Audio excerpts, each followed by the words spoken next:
Ya, tuh. 2, 3. Assalamualaikum warahmatullahi wabarakatuh. Kami dari kelompok 6 ingin menjelaskan tentang teori masuknya Islam ke Nusantara. Nah, teori-teori ini terbagi menjadi 3, yaitu ada teori Mekah, teori Gujarat, dan teori Persia.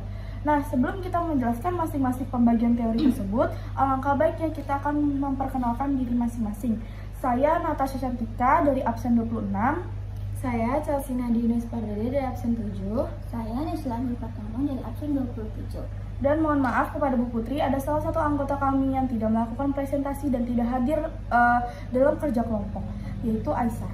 Nah, kita akan masuk ke teori Gujarat. Nah, teori Gujarat adalah salah satu teori masuknya Islam ke Indonesia. Nah, teori ini itu melalui para pedagang-pedagang Muslim dari wilayah Gujarat yang melakukan perdagangan di wilayah Nusantara. Nah, teori ini juga menyatakan bahwa masuknya teori ini itu dilakukan secara damai dan juga tidak ada paksaan sama sekali. Nah, tokoh pendukung dari teori ini yang akan saya bahas ada Snodgrass, J.P. Schnabel, dan juga J. Marquette. Nah, yang pertama ada Snodgrass. Nah, menurut Snodgrass, penyebaran Islam di Nusantara ini tidak langsung melalui orang Arab, melainkan dari pedagang-pedagang Muslim di wilayah Gujarat yang saat itu menjadi pusat perdagangan dan kebudayaan Islam. Nah, menurut ia juga adanya penyebaran ini karena adanya interaksi ekonomi dan sosial antara pedagang Muslim dengan masyarakat Nusantara. Selanjutnya ada J.P. Schnabel yang mengatakan bahwa pada pedagang Gujarat yang telah menganut Islam dan bermazhab Syafi'i juga berperan penting dalam penyebaran Islam di wilayah Nusantara. Dan terakhir ada J. Marquette yang mendukung teori ini berdasarkan analisis batu nisan Sultan Malik Al-Soleh yang memiliki kemiripan dengan batu nisan di Gujarat dari bentuknya, bahannya, dan juga dari tulisannya yang bergaya Arab. Nah, selanjutnya tentu saja teori ini memiliki kelebihan dan juga kekurangan. Kelebihan dari teori ini adalah pendekatannya ilmiah. Jadi dia itu menggunakan arkeologi untuk menyelidiki asal-usul pengaruh budaya Islam pengaruh budaya Islam di Indonesia.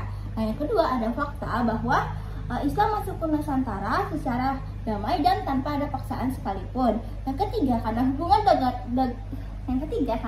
dagang yang erat antara masyarakat Gujarat dan juga Nusantara. Nah, untuk kekurangannya itu yang pertama ada mengabaikan atau meremehkan peran langsung Arab yang sebenarnya Arab itu tuh udah menjalin hubungan erat dengan Indonesia duluan, yaitu sejak abad ke-7. Yang kedua karena hanya fokus kepada peninggalan yang sebenarnya peninggalannya itu terbatas, jadi nggak terlalu bisa dipastikan. Nah, selanjutnya teori yang kita akan bahas yaitu ada teori Persia. Teori Persia akan dijelaskan oleh saya sendiri. Nah, teori ini masuk ke Nusantara itu pada sejak abad 13 yang ditemukan oleh orang Persia yang ada di Aceh dan menggunakan gelar Syah. Nah, gelar ini biasanya itu digunakan oleh kerajaan-kerajaan atau raja-raja yang ada di sana. Nah, menurut beberapa tokoh, teori ini memiliki banyak persamaan dengan yang ada di Nusantara. Menurut tokoh yang pertama ada Hussein di Janingrat. Nah, menurut beliau teori Persia masuk ke Indonesia dengan jalur Persia. Maka hal ini diyakini bahwa banyaknya persamaan-persamaan dengan adat istiadat atau suatu peristiwa atau penemuan-penemuan yang ada di Nusantara. Nah, yang pertama adanya persamaan perayaan adat istiadat 10 Syawal atau 10 perayaan 10 Muharram, wafatnya cucunya Nabi Muhammad SAW atau Husain bin Ali. Nah, perayaan ini juga dilakukan oleh masyarakat Pariangan atau Sumatera yang disebutnya kalau di daerah sana yaitu Tabot atau Taboy. Nah, persamaan yang kedua itu adanya persamaan makam dari ulama-ulama. Makam yang pertama ada Maulana Malik Ibrahim dan makam Malik Al-Saleh. Dan ada persamaan juga dari ajaran-ajaran para ulama. Yang pertama ada persamaan dari ajaran Al-Hallaj dan persamaan dari Sheikh Siti Jenar. Terus yang terakhir adanya juga persamaan ejaan huruf Arab tingkat awal yang menjadi atau kunci utama mempelajari Al-Quran. Nah, terus menurut tokoh yang kedua, Umar Amir sendiri, argumentasi ini didukung oleh beberapa pernyataan atau beberapa tokoh yang berasal dari Jawa. Adanya suku Leran dari Persia yang menemukan huruf pegon. Nah, huruf ini itu digunakan di kamus Jawa tua dan persamaan pengejaan huruf di Al-Quran, yaitu adanya penemuan jaharjar atau yang disebut fathah kasroh. Nah, di sini saya akan menjelaskan tentang kelebihannya. Nah, kelebihannya sendiri itu menurut bukti-bukti itu sudah dinyatakan bahwa banyak yang sama dengan bukti-bukti yang ada di Nusantara yang saya sudah jelaskan sebelumnya, yaitu saya rangkum lagi. Pertama, ada persamaan adat istiadat atau persamaan perayaan 10 Muharram. Terus yang kedua adanya persamaan makam ulama-ulama. Yang ketiga adanya persamaan ajaran. Yang keempat adanya penemuan huruf pegon. Yang kelima itu adanya persamaan pengejaan huruf di Al-Quran. Nah, untuk kekurangannya sendiri, walaupun di teori Persia ini sudah ditemukan banyak bukti, tetapi banyaknya ulama juga yang belum percaya tentang hal kehadiran teori Persia. Nah, yang ulama-ulama yang belum percaya itu ada Buya Hamka, terus ada Ahmad Dahlan, dan yang terakhir ada Abu Bakar Aceh. Mereka belum percaya karena teori ini yang masih belum banyak bisa dibuktikan, dan menurut mereka bahwa Persia ini juga bukan pusat utama tentang penyebaran Islam, dan masih Persia ini tuh perdagangannya tuh masih kurang dibandingkan perdagangan Aceh, Arab, dan Cina. Nah, selanjutnya teori ini juga memiliki kepemimpinan. Teori ini itu kan datang pada abad 13, tetapi banyak yang berteori juga kalau teori ini itu datang pada abad ke-7, sedangkan abad ke-7 itu masih di teori Mekah dan kepemimpinannya masih kepemimpinan Arab. Lalu di sini saya akan menjelaskan asal-usul masuknya teori Mekah ke Indonesia. Nah, teori Mekah ini menjelaskan asal-usul masuknya agama Islam ke Indonesia ini. Nah, di sini teori Mekah menjelaskan bahwa agama Islam masuk ke Indonesia ini langsung dari Arab, bukan melalui India ataupun Persia. Nah, di sini juga teori Mekah menjelaskan bahwa teori Mekah ini langsung dibawa dari Arab oleh para ulama dan para sufi. Nah, kita langsung masuk ke para pendapat para tokoh. Yang pertama ada pendapat dari Buya Hamka. Nah, Buya Hamka menyatakan bahwa bahwa agama Islam ini dibawa langsung oleh Arab, bukan melalui Persia ataupun Gujarat ataupun India. Lalu di sini juga menjelaskan Buya Hamka bahwa dia lebih mendukung teori Mekah karena di sini masuknya agama Islam ke Indonesia ini kan berasal dari Mekah.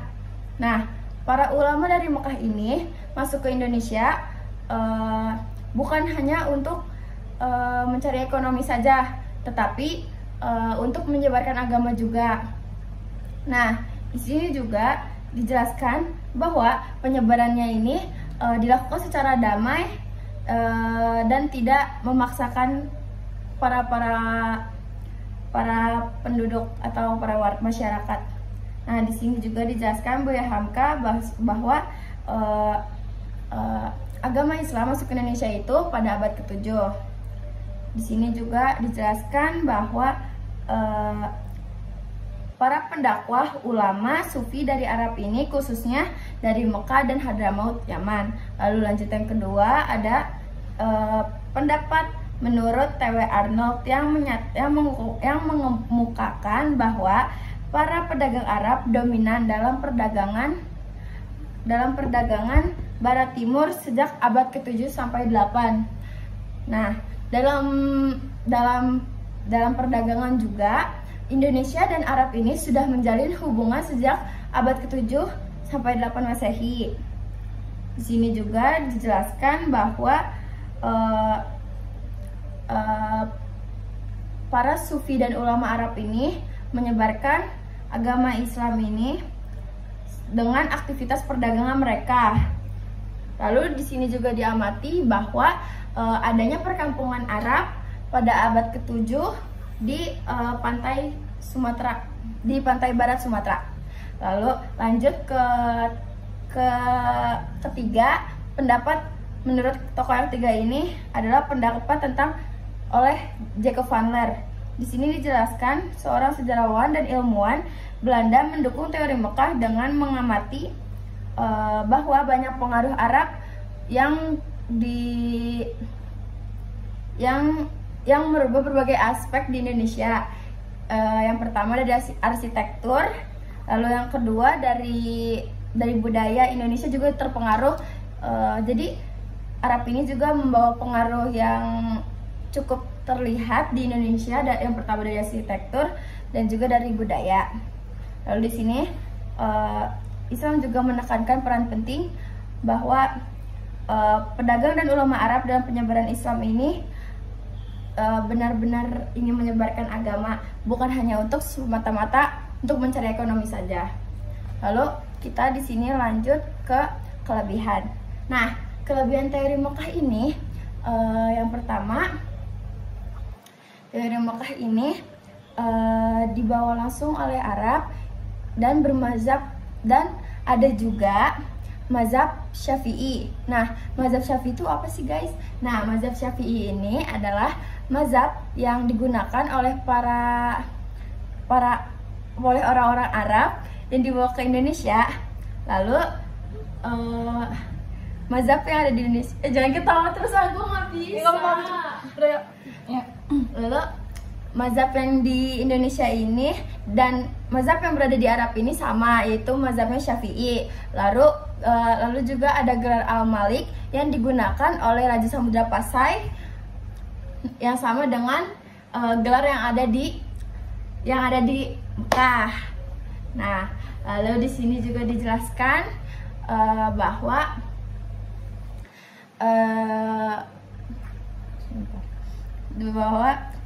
catatan perjalanan ulama dan pedagang Arab.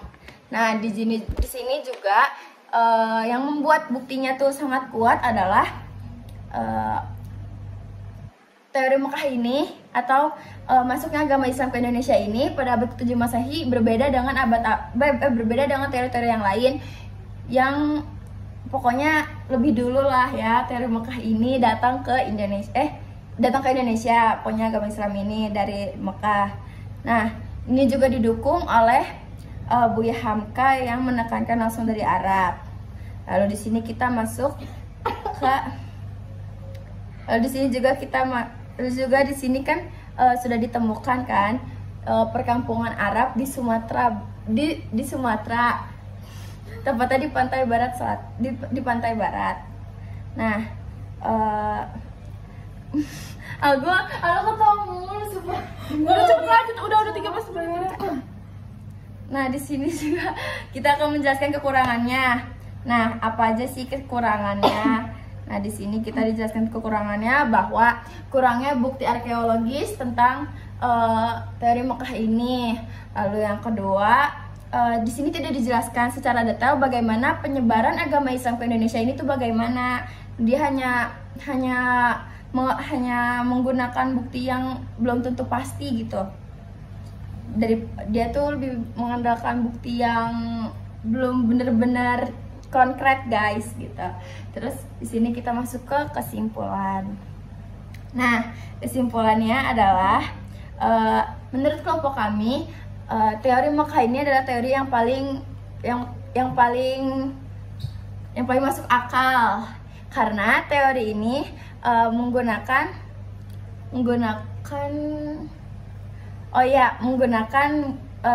bukti yang dari berita Cina ini guys. Nah, terus juga ditemukannya perkampungan Arab di Sumatera, lalu juga adanya kesamaan mazhab Syafi'i, mazhab yang berada di Arab ini sama dengan mazhab yang ada di Indonesia ini. Nah, itu yang bikin kuat. Lalu kan masuknya agama Islam ke Indonesia ini kan dibawa oleh Arab. Nah, di situ juga kan pada abad ke-7 Masehi. Lalu juga di sini dijelaskan bahwa gelar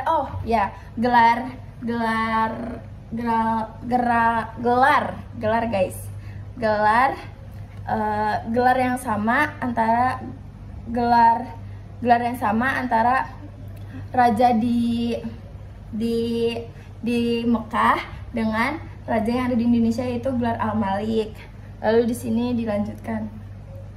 Nah, selain itu ada batu nisan Sultan Malik Al-Soleh yang berada pada 1297 Masehi di Aceh dengan bergaya Arab dan tulisan Arab. Dan juga mengapa kita pilih teori Makkah sendiri, karena teori Persia juga banyak orang yang tidak meyakini bahwa teori tersebut ada atau dinyatakan benar. Karena seperti tadi yang awal saya bilang, ada beberapa orang atau beberapa ulama yang menyatakan kalau teori Persia ini datang tuh pada sejak abad 7. Sedangkan di abad 7 itu masih pemimpin dari teori Mekah sendiri. Tetapi dari buku-buku atau jurnal-jurnal yang saya baca, kalau teori Persia itu datang ke Nusantara pada abad ke-17. Nah, terus juga kalau misalkan Gujarat ini kan dia didukungnya oleh perdagangan yang kuat antara Gujarat sama Nusantara. Nah, tapi dia ini juga sama, dia tuh masuknya pada abad ke-13, sedangkan kalau Mekah itu masuknya pada abad ke-7. Jadi maaf Bu, tadi yang Persia saya maksudnya ke abad 13 bukan 17. jadi duluan Mekah yang yang menyebarkan di Indonesia gitu. Jadi menurut kelompok kami, kesimpulannya teori yang benar atau teori yang konkret dan pasti yaitu adalah teori Mekah. Betul. Kan?